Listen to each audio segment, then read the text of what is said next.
युग को नई तस्वीर देंगे, गर्जना से शत्रुओं का हम कलेजा चीर देंगे।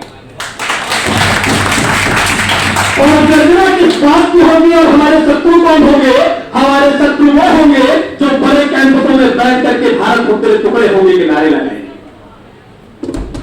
जब बात देश की आएगी तब हम जाति धर्म मजहब को नहीं देखेंगे, हम राष्ट्र को देखेंगे। ऐसे हमारे महामानव भीमराव अंबेडकर जी का मानना था।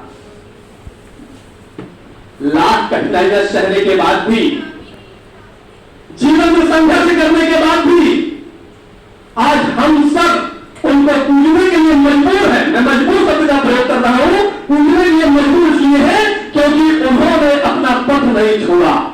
कहते हैं वह पथ क्या, पथिक कुशलता क्या, जिस पथ में बिखरे सूर्य न हो और नाविक की धैर्य परीक्षा क्या, जब धारा जी फूल न हो। उस धारा को समझना पड़ेगा। जब कहते थे कि डॉक्टर भीमराव जी की परछाई से भी लोगों को छुआछूत का डर लगता था,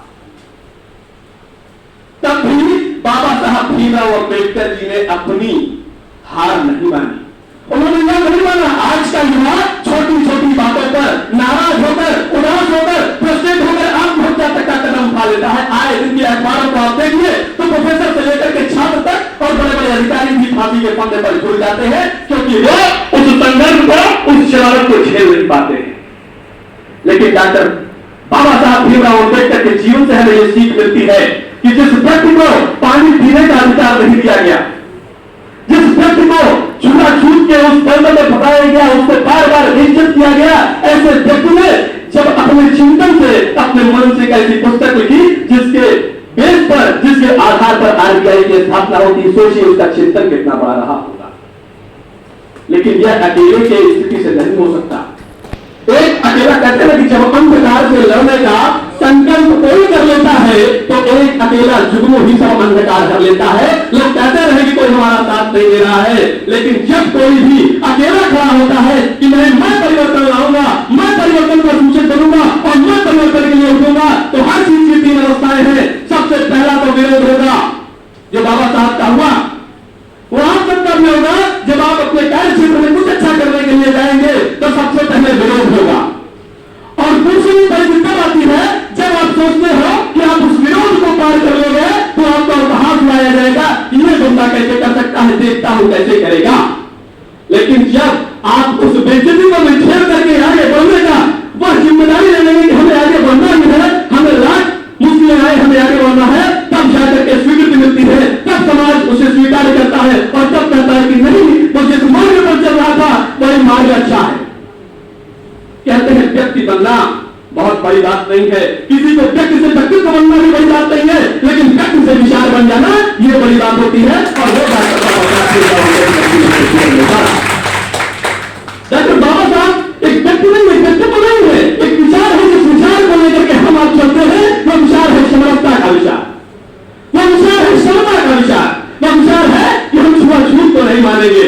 लेकिन इसे कौन मिटा सकता है?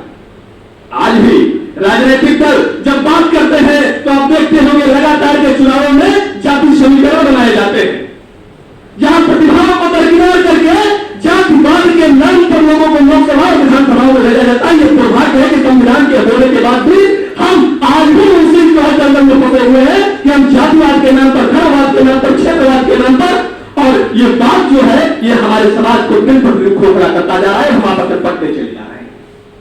अब एक भाई की बातें सुन रहा था, एमबीए से हमारे साथी थे, अंग्रेजी में स्पीच दे रहे थे।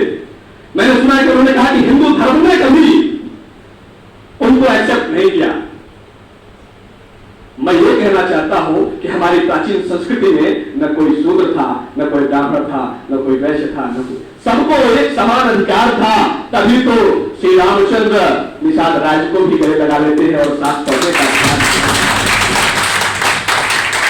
ये बीच में जो 900 सालों का शासन चला, जो कई शताब्दियों से, पहली शताब्दियों से जब अंग्रेज यहाँ आए, मुगल यहाँ आए, तो उन्होंने सोचा कि भारत पर राज तभी किया जा सकता है जब इनको खंड खंड तोड़ा जा सके।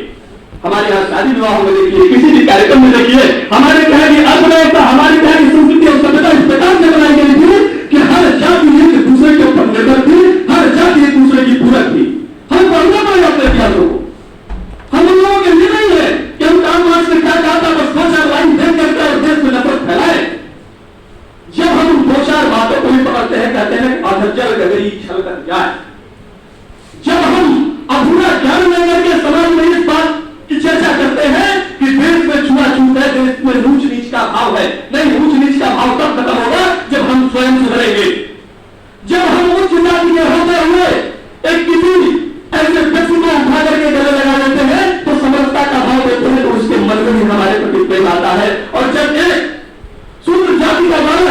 सोचता है कि ये हमारा परिवार है, ये हमारा देश है, ये हमारा समाज है, वो आकर के उठता है, गले लगाता है, तब जाकर के समाज में समरसता का भाव आता है, तब जाकर के आगे बढ़ पाते हैं। ये खाइयां इससे नहीं फैलेगी कि वो उच्च जाति का है, ये नीचे जाति का है, और हम दोनों को अलग अलग कैटेगराइज करेंगे, अलग अलग बांटेंगे, अलग अलग राज करेंगे।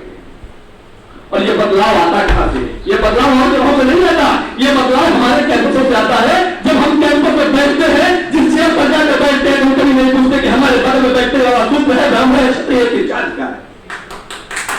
जब हमारा शिक्षक पढ़ाने नहीं आता है, तो हम शिक्षक की चरण वंदना करते हैं, क्योंकि गुरु ब्रह्मा गुरु विष्णु गुरु देवो महेश्वरा। इस संस्कृति सभ्यता को मानने वाले लोग हैं। हम गुरु की जाति नहीं पूछते, गुरु से ज्ञान पूछते हैं, और उस गुरु का विचार स्पर्श करते हैं, वो किसी भी जाति का हो, वो हमारे लिए सर्वोत्तम गुरु होगा।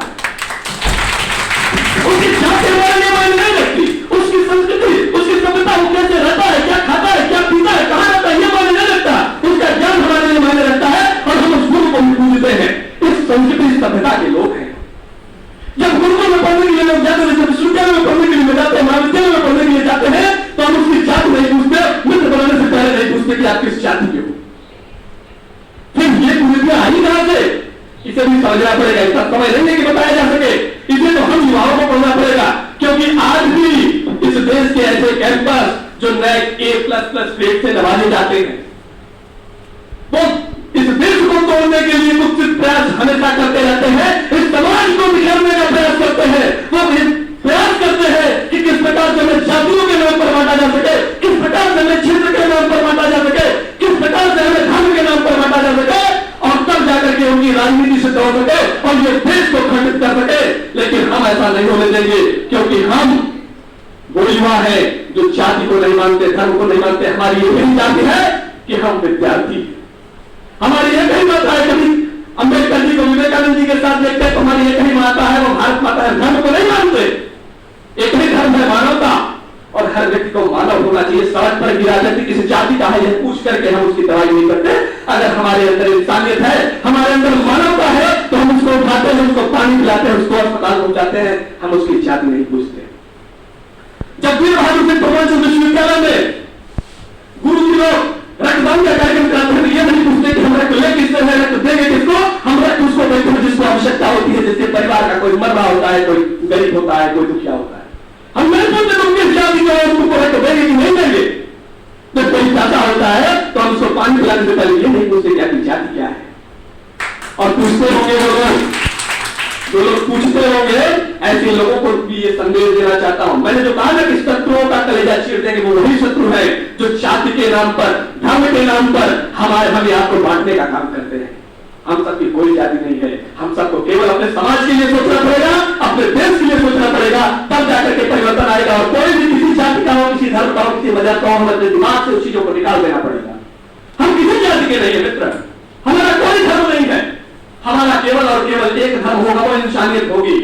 जो विवेकानंद जी ने कहा मानवता होगी, हम सिर्फ मानवता को मानेंगे। हमारी एक ही जाति है विद्यालय में रहने के लिए, विश्वविद्यालय में रहने के नाते वो विद्यार्थी की जाति है। जब किसी विद्यार्थी पर कोई जांच आएगी तो हम सब एकजुट होकर के खड़े होंगे, ये देखेंगे कि किसकी जाति क्या है, किसी का धर्म क्या है, किसी का मजहब क्या है। इसी के साथ अपनी वाणी को विराम दूंगा।